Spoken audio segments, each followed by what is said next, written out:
just learning about the Israeli attacks in Qatar, a country that has been playing a very positive role to achieve a ceasefire and release of all hostages. I condemn this flagrant violation of the sovereignty and territorial integrity of Qatar. All parties must work towards achieving a permanent ceasefire, not destroying it. The evidence is clear. Excessive military spending does not guarantee peace.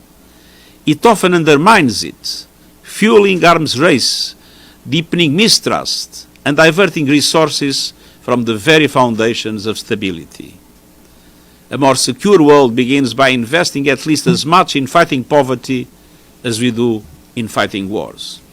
Thank you, and I leave you in the competent hands of my colleagues that had a decisive role in the preparation of the report. Thank you very much.